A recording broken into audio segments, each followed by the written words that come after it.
First thing I'm doing is just looking at channeling the dog's focus. That's how I like to think about it, is just trying to tune the dog into me rather than the rest of the world. It's quite important when we do this process that we do this in an environment where it's not too much for the dog initially. If you try to do it where there's too much going on, you're going to find it'll be too much and you'll just be going back and forth and you won't achieve anything. Or you're going to be cranking the dog quite hard on the lead, which will be kind of counterintuitive, and you can sometimes create kind of like a leash sensitive dog if you try and overload the dog too quickly. So initially I'm not too worried about talking to the dog at all. I'm just kind of getting the dog understanding that as I walk ahead, he doesn't get to dictate where we go on the end of the lead. So once he starts to lose focus, I just pop and change direction. The timing when I change direction and pop is quite important. So as the dog loses focus, I want to pop and almost change direction as the dog starts to gravitate back towards me, because as the dog turns back into me, it's instantly seeing that I'm going the other way, and it gives it guidance as to what I'm asking for.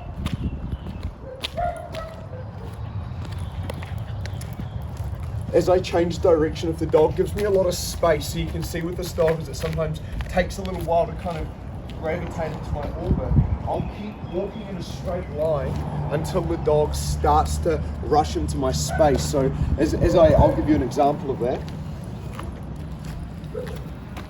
So if it gives a lot of space, I'll keep walking this way, waiting for the dog to come in a little bit closer to me, which then allows me to get the dog into the right head space, and then I look for that moment where the dog's dictating where we're going again. But that's quite important. Good. Walk, walk, walk, walk, walk. Dog comes in, starts moving into where I'm looking for. Good, good, good.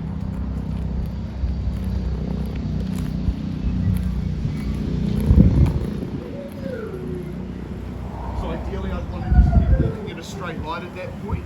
So just because the dog's following me quite nicely now when I head that way, I want to just keep walking in a straight line until when I'm going that way, it wants to lose focus from me again. So I'm looking for the moment the dog wants to dictate where we're going again. So if we change direction, like with this one, I can see if we've done a little bit of leash conditioning with it, I can see we've been changing direction a lot when we haven't needed to, because the dog's always looking for where I am. So and what will happen there is the dog will go from being very focused to completely unfocused, so we kind of get it in balance in the training, whereas I want to gradually try and get the dog's focus onto me by balancing the dog out as I'm going.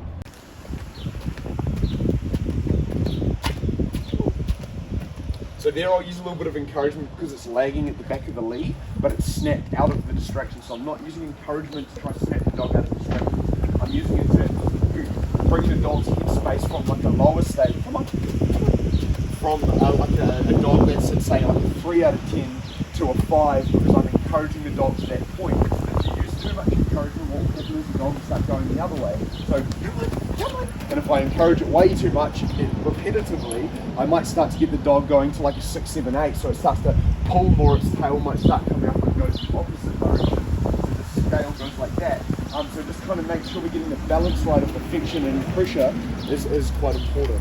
Good.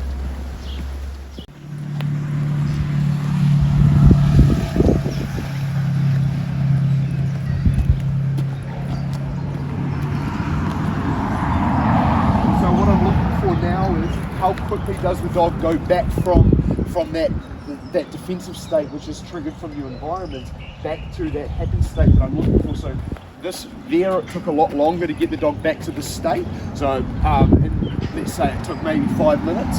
Now it only took about 30 seconds to a minute, which means the dog's starting to create new pathways in its brain. So it's starting to go, oh, that's the way he actually wants me to deal with things. So that tells me that I'm starting to make progress, which is a good thing. Come on. Once again, he started to focus, so I'm going to start to go a little bit further down the driveway.